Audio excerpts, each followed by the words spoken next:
Hey everyone, welcome back to my channel. We're just gonna jump right into it.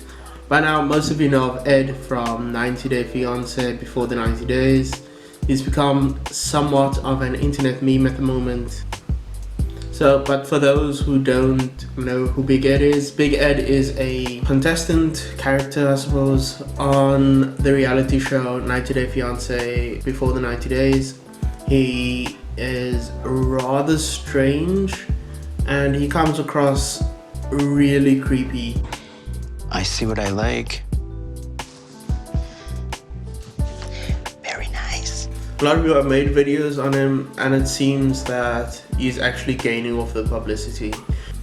Some people are saying that this is a way of Ed pulling himself into the spotlight, into gaining some sort of following or celebrity from it.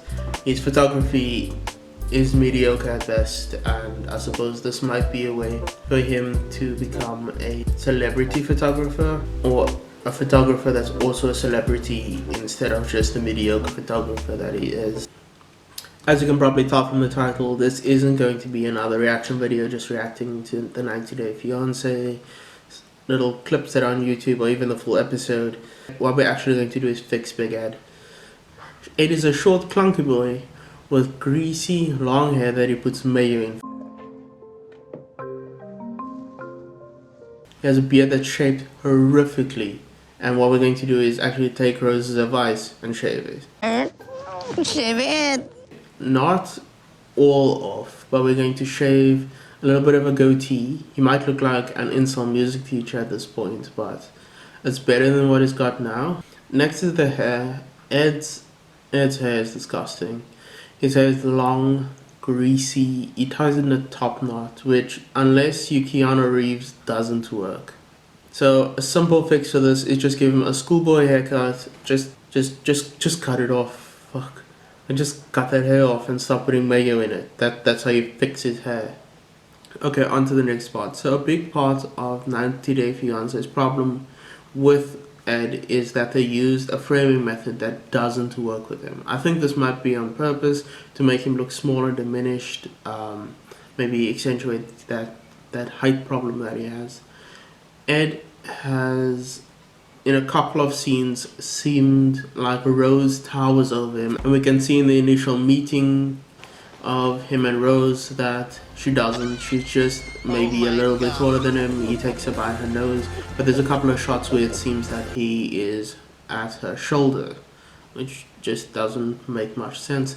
I would have shot it with Ed as the base and shoot up, or just crop the image nicely that he doesn't seem like he's that much shorter than Rose.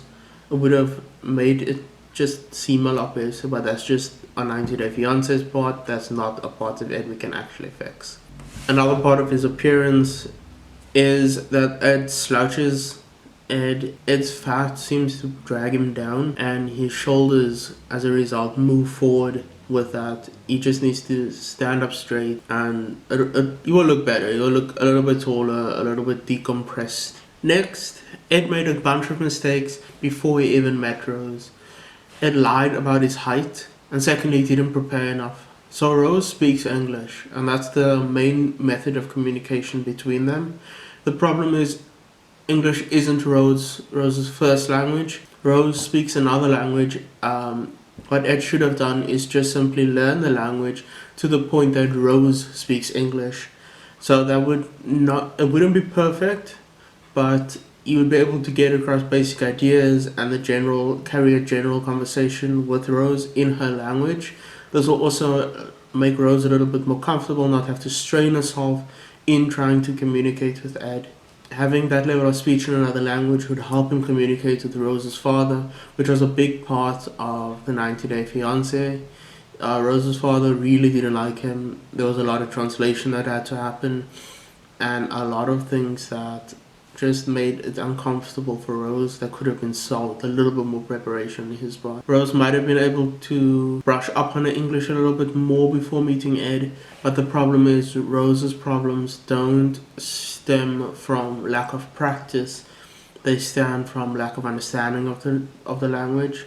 That's why you can see that in a couple of scenes She's trying to speak but doesn't actually know the words. So it's a problem with a lot of people that aren't speaking the native language, that they revert back to their native language in order to bring across in communication. But obviously in the show she couldn't speak another language. So the next part is the part of the toothbrush. Ed goes out and buys Rose an electric toothbrush and mouthwash, which I don't think is a bad thing to do in general, but the way he did it was wrong. Ed had a problem with the way Rose's mouth smelled, saying that he thinks she might have an ulcer. What he should have just done is gone out, come back with everything in a bag, not shown it to the cameras, and just said, "Listen, Rose, I see we're running low on supplies, and I just got you a couple of things to carry you through this time." She would have taken it not as, "I want to change you" or creature comfort, he's imposing on her, but more a case of him just trying to make sure she has everything, like a caring person. The problem with that would be that Ed would come across as a caring person. He wasn't caring throughout the whole show.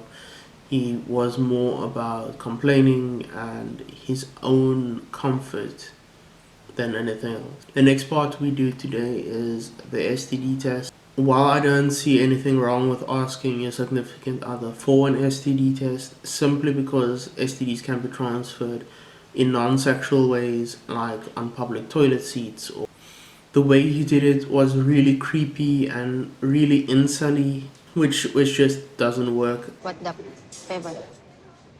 So there's a test that you can take. You test me? No, yeah, it's a test for I don't know if you understand it. It's STD, which is I think it's a blood test, and they just test to see if you have like sexually transmitted disease. So So here's the thing. The risk of spreading disease between yourself and your partner is a massive risk. If you're going to be traveling outside of your country, outside of your continent, to meet someone, what you and that person should do is go to the doctor and get tests done. Get yourself tested for all the major diseases that can be transferred between the two of you, sexual and non-sexual. This would leave less opportunity for either of you to get infected. You would also know that each person is safe or has practiced safe sex to the point that they are not infected with any diseases. But Ed didn't care about this. He just wanted to get his rocks off, but also didn't want to get anything from Rose, which, like, mate, you could have just done that in the States. Why did you go all the way there? Maybe it's because no one in the States will sleep with you. Is that it? And then the final part would be the vasectomy. So Ed doesn't want to have children, despite the fact that Rose actually has a child. Yeah, it doesn't make sense why he would get involved with a woman who actually has a child when he doesn't want to. So he just outright goes and says he's got a vasectomy, illustrating the snipping process, which in the case of, if she doesn't know what a vasectomy is, which is a common thing in the modern world, she wouldn't understand a vasectomy from a scissors gesture. It doesn't make sense. So Ed, you're just a moron. And yeah, the way you could have fixed this was Tyler, before he went to wherever the hell she was in Asia.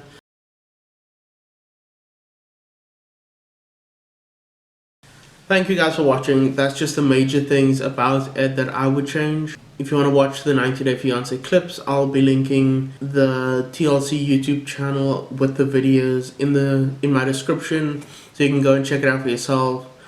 I don't know what to say about this man. He seems like such a pathetic human being. But anyway, thanks for watching. I hope to see you again in the next one.